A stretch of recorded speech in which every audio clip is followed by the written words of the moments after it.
अस्सलामु अलैकुम वरहमतुल्लाहि वबरकातुहू। आज मैं आपको इस वीडियो के अंदर क़ज़ा नमाज अदा करने के दो बहुत आसान तरीक़े बताने जा रहा हूँ। बहुत सारे भाई और बहनों का ये सवाल भी होता है और जहन में भी आता है कि हमारी बहुत सारी नमाज़ें क़ज़ा हो गई हैं, तो उन नमाज़ों के अदा करने का कोई आसान तरीक़ा हमें बता दें। तो आज मैं आपको इस वीडियो के अंदर क़ज़ा नमाज़ें अदा करने का बहुत ही आसान तरीक़ा बताने जा रहा हूँ। सबसे पहला तरीक़ा तो ये है कि आप दिन में 5 वक्त की नमाज़ पढ़ते हैं, यानी दिन में 5 टाइम की नमाज़ फ़र्ज़ होती है, फ़जर, ज़ोहर, असर, मगरिब, इशा। तो अगर आप चाहें तो एक नमाज के साथ में एक क़ज़ा नमाज मिला लें। जैसे आपने फ़जर की 2 रकात नमाज़ पढ़ी, फ़जर की आपने नमाज़ पढ़ ली, तो आप फ़जर के बाद में 2 रकात फ़जर की क़ज़ा कर लें। इसी तरह से आप जब ज़ोहर की नमाज़ पढ़ी तो ज़ोहर के साथ में आप 4 रकात ज़ोहर की क़ज़ा भी पढ़ लें। इसी तरह से असर की 4 रकात के साथ साथ 4 रकात असर की क़ज़ा कर लें। मगरिब की नमाज़ पढ़ने के बाद मगरिब बाद में 3 रकात मगरिब की क़ज़ा उसके अंदर मिला दें।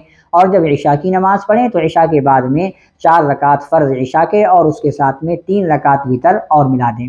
यानी क़ज़ा जो पढ़नी है वो फ़र्ज़ों की क़ज़ा होती है, सुन्नत और नफिल की क़ज़ा नहीं होती। और इशा की नमाज़ में 4 फ़र्ज़ों की क़ज़ा की जाएगी और उसके साथ में 3 वितर को भी मिलाया जाएगा, 3 वितर की भी क़ज़ा पढ़ी जाएगी।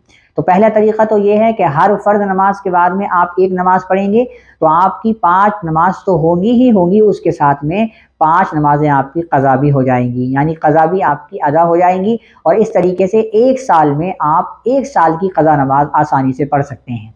ये तो पहला तरीक़ा है। दूसरा तरीक़ा ये है कि आप दिन में कोई एक वक्त मुतय्यन कर लें कि मुझे उसमें क़ज़ा नमाज़ें एक दिन की पूरी पढ़नी है।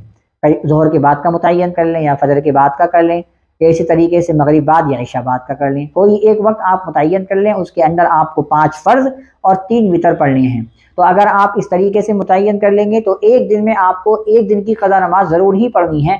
तो इस हिसाब से भी आप एक साल में 1 साल की क़ज़ा मुकम्मल कर लेंगे। और अगर आप चाहें तो एक दिन में 2 दिन की भी क़ज़ा पढ़ सकते हैं, आपके पास टाइम है तो आप जो है 10 नमाज़ें पढ़ लें एक ही दिन में, यानी 2 दिन की आप क़ज़ा कर लेंगे। तो इस हिसाब से आपका 1 साल के अंदर 2 साल की नमाज़ें अदा हो जाएंगी। तो ये 2 तरीक़े मैंने आपको बताएं जो बहुत ही आसान हैं। अगर आपका कोई सवाल क़ज़ा नमाज़ों के ताल्लुक़ से हो तो आप हमें कमेंट्स में कर सकते हैं, इंशाअल्लाह उसका जवाब दिया जाएगा। अस्सलामु अलैकुम वरहमतुल्लाहि वबरकातुहू।